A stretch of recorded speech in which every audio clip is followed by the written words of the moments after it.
Bienvenue à ces instants artistiques.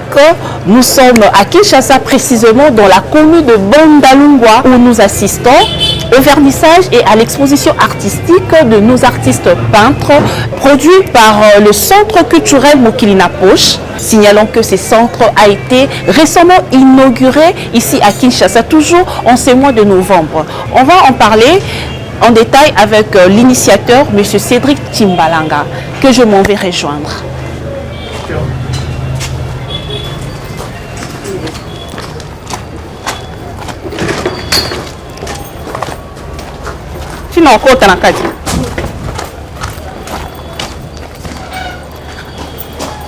Bonjour madame. Bonjour. Vous allez bien? Oui. Bisous. Bisous. Voilà, c'est madame Lydia. Elle fait partie aussi des artistes, la collective des artistes qui ont travaillé sur l'œuvre que nous avons vue hier. Oui. Intitulée déjà comment? Partagisme. Le partagisme, voilà. Et je pense que tout à l'heure aussi, on va essayer de décortiquer sur ces sujets avec l'initiateur, M. Cédric Timbalanga. Et comme ça, nous allons rentrer. Je suis sûr qu'il est là à l'intérieur. Salutations, M. Cédric Timbalanga. Là, je tiens le pinceau. Ça prouve suffisamment que nous sommes vraiment... dans un espace culturel. Voilà, dans un espace culturel, dans un centre culturel. Voilà, c'est vous l'initiateur de Mokilina Poche. Alors, pourquoi cette dénomination de Mokilina Poche? Alors, déjà, Mokilina Poche, cette appellation est sortie des ateliers qu'on a eu à entretenir avec... qu'on a eu à organiser avec des jeunes qui bénéficient d'un programme parmi différents programmes de cet espace culturel. Alors, il y a eu un atelier sur le projet Mokilina Poche, mais avant que ça devienne le projet Mokilina Poche, c'était un atelier. Ok. Et chaque jeune devrait essayer de proposer un dessin et ensuite donner un nom à son dessin. Comme ça, on tire le nom pour donner un titre à l'album. Et c'est comme ça que... les jeunes artistes. Exactement, les artistes. jeunes. Non, ce sont des jeunes en situation des rues, okay, mais qui sont des futurs artistes. Okay. Voilà. Et qui bénéficient de programmes que l'espace culturel propose. Et c'est comme ça que pendant les ateliers de création, pendant les ateliers de dessin, ce jour-là c'était des ateliers de dessin, il y a eu un jeune qui a produit son dessin, et c'était un dessin où il dessinait une personne qui avait... dans ses poches, il avait tout un monde, des rues, des véhicules qui passaient. Et ensuite, il s'est fait que dans ses poches, pour lui, c'était une représentation de sa vie, comment il se voyait. C'est que dans les poches des autres, c'est tout un monde pour lui, toute une vie. Parce que le monde, son monde à lui, sa vie se trouve dans la poche des autres. Et c'est comme ça qu'il a intitulé son dessin Mokilina Poche. Et il y avait plusieurs enfants qui ont eu à proposer des dessins. Et ensuite, en sélectionnant, mais son explication était tellement forte qu'on a essayé de prendre ça pour appeler le projet. Ah, vous avez payé les droits d'auteur? Non, il a son droit d'auteur. Ok. Il a son droit d'auteur. Et il s'appelle comment? Il s'appelle Adonis alias Delta. Il est toujours là avec vous? Non, Adonis a emprunté le chemin de l'armée. Aujourd'hui, il est maintenant à l'est du pays en train d'exercer en tant que militaire. Ok. Ouais. Là, nous pensons comme ça déjà à nos frères de l'autre côté là-bas, à l'est du pays. Nous sommes de cœur avec vous, en tout cas, courage. Et dites-nous, qui sont vos partenaires? Déjà, le Centre culturel Mokilina Poche, depuis son début qu'elle a commencé des initiatives, tout ce projet, elle a débuté le projet avec un partenaire qui nous accompagne depuis tout le début du processus, c'est Oyo Projet, une fondation germano-congolaise qui accompagne le projet depuis son début. Et il y a aussi des coopérations avec les institutions comme les ambassades, mais en termes de partenariat, on a un partenaire qui accompagne le projet depuis son début, c'est Oyo Projet. Un Oyo Projet. Et l'objectif au fait de ces centres culturels? Alors, le centre culturel déjà a pour objectif de favoriser l'éveil culturel, accompagner, promouvoir la culture et les arts. Ça, c'est déjà c'est comme nos deux piliers que nous mettons en avant. Et aussi, on a les centres culturels proposent des programmes pédagogiques, culturels, artistiques, question d'accompagner ces jeunes en situation de précarité pour les accorder une réinsertion dans la société. Parce que ce n'est pas forcément rendre ces enfants des artistes, mais c'est à travers l'art qu'on essaye de les accompagner pour de le ramener dans un droit chemin. Exactement. Alors, depuis quand est-ce que ces centres ont été inaugurés? Puisque nous avons dit à nos téléspectateurs, nous avons signalé que ces centres ont été inaugurés récemment, mais précisément, on peut avoir la date? Oui, le 11 novembre, nous avons inauguré le nouveau lieu. Je vais un peu essayer de faire une précision. Le 11 novembre, nous avons inauguré les nouveaux lieux parce que nous étions de l'autre côté du coin de Bandalunga, nous étions vers Mola, et là nous sommes maintenant à Tshibamou. Mais à Bandalunga, nous avons déposé nos valises depuis janvier 2023. Ah, vous aimez beaucoup Bandalunga. Pourquoi ce mot Bandal? Bon, déjà, c'est aussi une question de quand vous cherchez, comment vous trouvez. Après, Bandal, il y a une certaine accessibilité pour ceux qui sont dans le centre-ville et pour ceux qui sont aussi du côté de montagne, Mongaliema, Mongafula. Donc c'est un peu un milieu où je trouve qu'avec les nouvelles voies, par exemple la voie de Elengesa, ceux qui sont à Mongafula ont l'accès facile à Bandalunga. Ceux qui sont à Lupenatra ou Magasin peuvent arriver facilement, ils sont voisins. Ceux qui sont au centre-ville à Gombe sont aussi à côté, ils peuvent facilement arriver. C'est comme ça qu'on a porté notre chose sur Bandalunga. Oui, nous signalons à nos téléspectateurs, nous sommes au centre culturel Mukilina Poche et en face de moi, je n'ai pas reçu, mais je me suis fait inviter par monsieur Cédric Timbalanga. Il est aussi artiste. Parce que les téléspectateurs doivent oui, parlez-nous aussi de vous, hein, parce que le téléspectateur aimerait savoir qui est M. Cédric Timbalanga. Moi, je ne suis pas artiste, je ne suis qu'un opérateur culturel et je ne me présente pas comme artiste et je respecte beaucoup déjà les artistes, beaucoup même. Donc en tant qu'acteur culturel, opérateur culturel, c'est comme ça que je me mets dans ce costume, dans ce travail pour accompagner la promotion des arts et de la culture. Oui, M. Cédric Timbalanga, dites-nous, c'est vrai qu'aujourd'hui, nous sommes en train d'assister au vernissage et à l'exposition des artistes peintres et plasticiens. D'ailleurs, derrière nous, il y a cette œuvre qu'on appelle déjà le partagisme. Alors, dites-nous, c'est quoi la particularité de cette activité?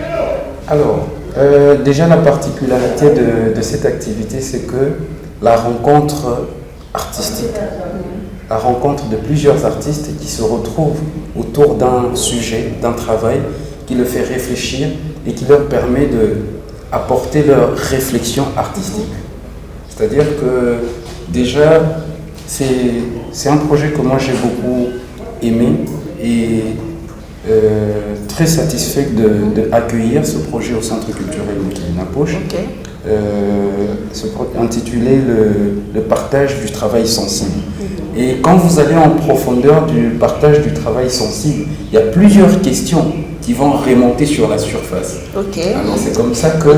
Déjà parlons de l'environnement, salubrité... Ça remonte sur la surface plusieurs questions. Et c'est un projet de partenariat de Derek Marousseau et le laboratoire Contempo qui a mis plusieurs plateformes, plusieurs artistes en avant. Par exemple avec le CATPC qui ont présenté aussi leur travail, ils sont en train de partir un peu plus dans la profondeur du paysage, mais au niveau de l'intérieur. Avec plusieurs des questions que nous ignorons, mais que nous contribuons aussi peut-être négativement sans se rendre compte. Donc, et là, par exemple, il y a le partagisme. Ça, c'est un travail collaboratif de plusieurs artistes à la fois qui se sont retrouvés sur cette toile. Mais je pense que c'est mieux que Derek Marceau puisse encore parler du travail en profondeur. Et ça vous laisse planer dans la profondeur du projet. Du projet, ok. Ainsi dit, alors nous laissons comme ça aux téléspectateurs de voir, de regarder, de suivre l'événement dans son ensemble. Merci. They can already go in. Yeah. Who gave me this? Who gave me this? Who gave me this? It was nice.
The curator with the exhibition framework in connection with the Patagism artistic troupe.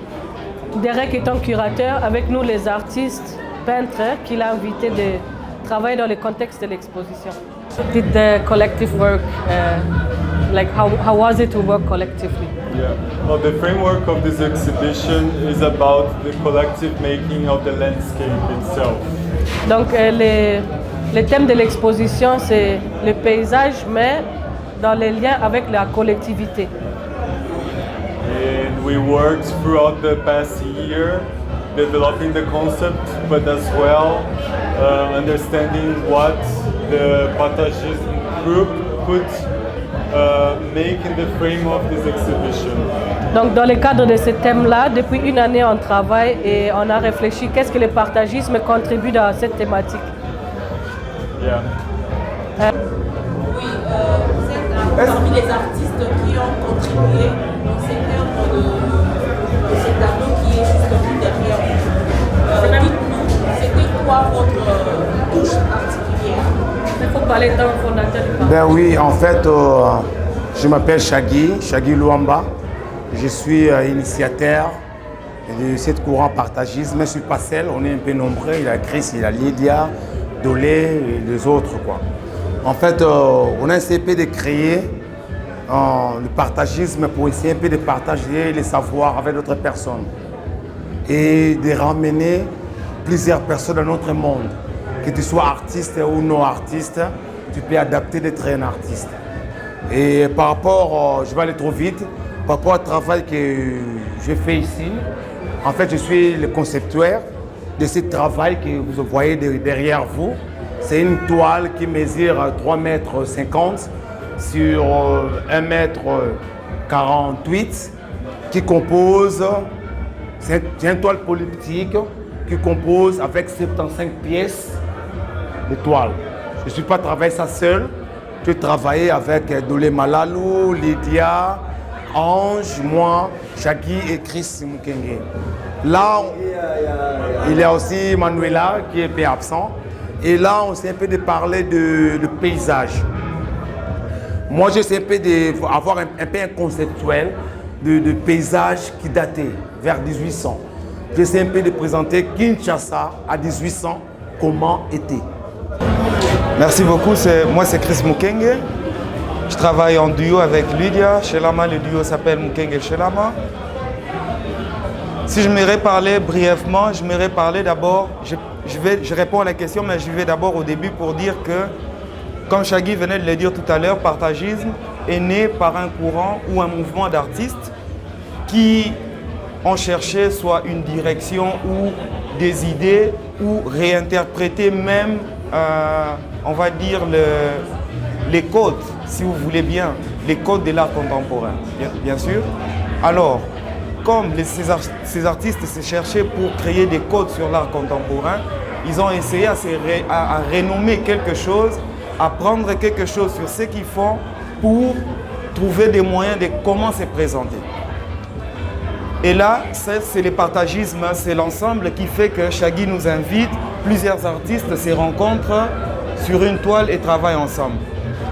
Et maintenant, sur la question, pour aller tout droit, sur la description des lèvres. Pour moi, je dirais, peut-être qu'ils peuvent ajouter aussi, le curateur est là, les autres artistes sont là. J'aimerais dire simplement, l'œuvre, c'est une toile, c'est une œuvre d'art. Ce n'est pas pour rien, l'artiste parle du concept, du processus, mais il ne peut plus expliquer chaque couleur. C'est vrai, on peut donner des définitions des couleurs, mais le public aussi a un optique, a un regard, a une perspective. Quand le public arrive, elle peut réinterpréter aussi des images, on peut dire à sa manière. Donc, pour ça, je voulais dire que la description de l'œuvre, on ne peut pas la décrire comme telle, parce que Shaggy a parlé tout à l'heure du passé, présent, futur. Comme ça, il y a des éléments qui peuvent arriver dans la créativité et surtout, ça rejoint encore l'histoire du paysage, qui est le concept du départ du curateur. Et là, ça se rencontre, on peut voir qu'on ne peut pas décrire l'œuvre en soi elle-même pour commencer à expliquer chaque détail ou chaque chose mot par mot, mais avec notre visuel, l'ensemble peut commencer à créer, comment on appelle ça, décryptation, à décrypter, le cryptage, image par image, avec déjà le concept lui-même qui était au départ. Bon, ce qui est révolutionnaire dans ce travail, c'est vraiment que c'est un travail collectif, parce que normalement la peinture, c'est un médium qui est beaucoup lié à une personne. Et ici, il y a plusieurs personnes qui ont travaillé. On est à 7 personnes qui ont touché le même tableau et on ne sait même plus qui a fait quelle partie. Donc ça questionne même les valeurs de la peinture soi-même. Est-ce que c'est lié à un auteur ou est-ce que c'est l'œuvre qui compte, c'est l'auteur qui compte? Donc c'est ce processus-là qui est révolutionnaire et pas trop ce que Chris a dit, les choix des couleurs ou quelque chose. C'est vraiment plus le processus qui compte. Et voilà, on a les fondateurs de ces mouvements qui sont là. Donc c'est aussi un grand honneur d'être avec eux. Oui, en fait, c'est un tableau polyptyque qui compose avec 75 pièces. Et je vais parler par rapport à moi, de mon technique, parce que je ne vais pas travailler seul ici. Comme Chris vient de dire, je ne vais pas travailler seul. Et chacun de nous, il a amené dans son zone de confort ce qui lui ressort. En fait, ce que moi je fais ici, moi je travaille sur le pigment traditionnel. Je travaille sur des racines et des pierres, des noix de colon, comme tu vois ici. Ça sont des noix de colon que tu vois là, ce qu'on dit à Lingala de Makassou. Et je prends aussi des pemba, il y a des pierres qu'on utilise sur des ancêtres pour aller aux chasses. Comme tu vois cette image là, c'est un peu de pemba mélangé avec l'acrylique et tout. Et j'essaie un peu de prendre un peu d'écorce de plantes pour essayer un peu de mettre le relief sur la toile. Et j'ai mis des racines des racines de plantes pour essayer un peu de faire des reliefs et des mouvements. Tout ce que tu vois comme relief ici sont des reliefs que j'ai créés par des racines. En fait, je travaille sur des pigments traditionnels, des peintures moi-même que je crée pour essayer un peu de donner la valeur à ce que je suis en train de faire. Je me présente, je m'appelle Ange Kambaï, artiste visuel. Et déjà, ça a été un honneur pour moi de partager la même toile que les artistes que je dirais sont mes aînés scientifiques et aussi mes aînés dans la scène artistique. Donc, ce travail qu'on a fait, c'est un travail de paysage du Congo dans les temps, donc du passé jusqu'à aujourd'hui, comment est-ce que les choses ont évolué et comment est-ce que par rapport aux différentes personnes, comment est-ce qu'on essaye d'apporter notre apport dans le paysage ou soit dans notre environnement quotidien. Et mon travail à moi, ça consistait à écrire. J'ai essayé de dessiner le papier, écrire quelques phrases. J'ai mis le slogan quinois, j'ai mis le proverbe ou soit le parole d'espoir pour notre pays et surtout aussi, vu que c'est un travail du partagisme, j'ai aussi invité quelques personnes à écrire ce qui leur passe par la tête, que ce soit dans le thème de l'exposition ou en dehors du thème. C'est un peu ça. Je suis Dolé Malalou, artiste plasticien. Par rapport au concept du projet, mon apport par rapport à ma palette chromatique, j'ai voulu juste prendre l'influence de Shaggy par rapport à l'image de la toile, par rapport à la thématique du projet. Donc, comme Shaggy a commencé le début de l'histoire Congo, du début jusqu'au juin 2025, moi j'ai rajouté juste l'apport de l'Église. Donc la Bible et l'Église, c'est une sous-forme de support qui a bouleversé un peu tout par rapport à l'explication de Shaggy qui parlait un peu du tunnel, des canals, les gens qui construisent sur des tunnels. Voilà, donc, et du coup, l'Église, la Bible, qui est venue juste pour essayer un peu d'écarter l'homme et l'environnement.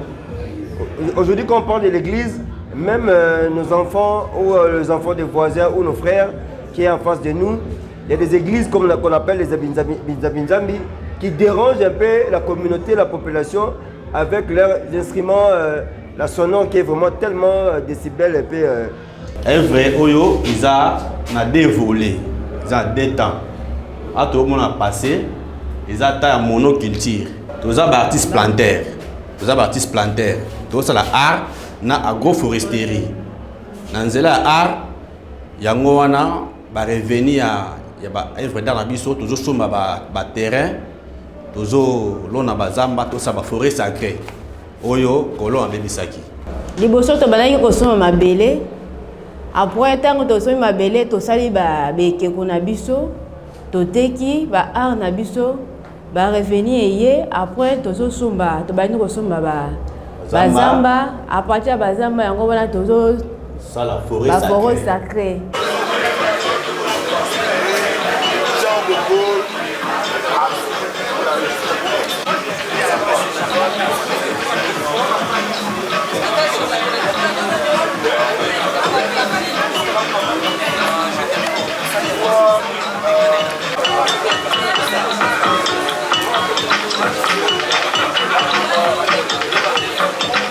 Mon président, c'est lui qui a signé le partenariat des Strasbourg. Sauf que c'est moi, ta présidente. Non. Voilà, chers téléspectateurs, vous venez de suivre l'enroulement qu'a eu pendant cette activité, ce vernissage culturel. En tout cas, il y a eu pas mal des artistes, mais ce qui était intéressant, nos artistes peintres et plasticiens, ils ont essayé de décortiquer sur l'œuvre que vous voyez là derrière nous. Ils ont expliqué, tout un chacun a donné son apport par rapport au projet. Et voilà, je pense que vous avez quand même vraiment compris de quoi il s'agissait. Et Monsieur Cédric Chimbalanga, alors dites-nous en quoi cette exposition peut-elle transformer la perception du public sur la créativité collective et le pratique issu. Ok. Alors déjà quand je regarde ce travail, il y a eu 6 artistes qui ont travaillé sur cette toile par exemple. Et je ne veux pas parler de tous, mais je veux prendre par exemple le travail de Shaggy Luamba. Il a un travail qui est très profond parce que dans son travail, il essaye de toucher un peu l'architecture même de l'architecture moderne et l'architecture urbaine de la ville de Kinshasa ou encore du pays en gros. Comment est-ce qu'elle s'est faisait à l'époque et comment est-ce qu'elle s'est fait actuellement ou aujourd'hui. Ça c'est quand même une question qui peut éveiller et aussi re-questionner encore plusieurs architectes. Parce que j'étais très intéressé de voir que dans son travail, il essaye de présenter comment est-ce que les maisons de l'époque étaient construites, mais ce n'était pas comme on le voit actuellement avec les formes en cube ou en carré comme ça. C'était des maisons vraiment en forme circulaire, juste là derrière, à côté de moi. Exactement. Et ça, c'est quand même deux choses. Il y a plusieurs questions qui reviennent, et il y a plusieurs sujets qui peuvent aussi essayer de éveiller le public et aussi la scène. Donc je touche quand même ce point parce que moi ça m'a beaucoup intéressé de voir que cette technique architecturale, elle ne fait plus partie dans la technique moderne congolaise d'architecture. Donc ça c'est quand même parmi deux points que vous pouvez aussi voir que ça essaie d'éveiller et d'interpeller la société. Mais ce travail de collectivité, c'est du nouveau ou on peut trouver aussi ces genres d'activités, ces genres de travail en collectif dans d'autres pays aussi Oui, je suis sûr c'est quelque chose de nouveau que vous avez apporté. Dans d'autres pays, je suis sûr, je pense que ça existe. C'est parce que ça pourrait exister par exemple sous un format d'écriture. C'est toujours une collaboration, ça pourrait exister dans plusieurs formats. Mais ici à Kinshasa, avec les artistes, ce format existe depuis un moment. Il y a eu le partagisme, c'est toute une démarche, c'est tout un courant qui est né à Kinshasa ici, dans la scène artistique, qui prend une vie et qui existe depuis un moment. Et voilà. Est-ce que vous avez un message comme ça à lancer aux dirigeants qui peuvent vous suivre aussi par moment? Bon, je pense qu'un message que je pourrais donner aux dirigeants, c'est qu'ils arrivent encore à porter un regard particulier sur la scène artistique et auprès des acteurs, auprès des artistes, tous ceux qui arrivent à rendre cette voie possible. Je pense que pour les autorités, c'est quand même une grande responsabilité pour eux de porter ce regard avec beaucoup d'objectifs. Quels sont les prochains projets pour le centre Mokili Napoche? Oui, déjà nous avons des projets en cours parce qu'il y a pas mal de candidatures qui restent toujours en évidence. On se dit, bon, on ne sait pas. Pour nous, quand ça marche et quand ça ne marche pas, c'est pareil. Parce qu'on n'attend pas toujours que ça marche, mais on a besoin d'améliorer ce que nous sommes en train de faire et que les prochaines actions puissent encore impacter la société. Donc, il y a des projets en cours, mais qu'on laisse encore dans les silences. Merci M. Cédric Chimbalanga, c'était un plaisir de passer ces bons moments ensemble et surtout des partages et beaucoup de découvertes aussi. Surtout nos téléspectateurs, je pense que vous avez aimé. Nous sommes arrivés à la fin de cet échange. Comprenez que nous sommes à Bandal, c'est Paris. On se retrouve prochainement. Bye bye.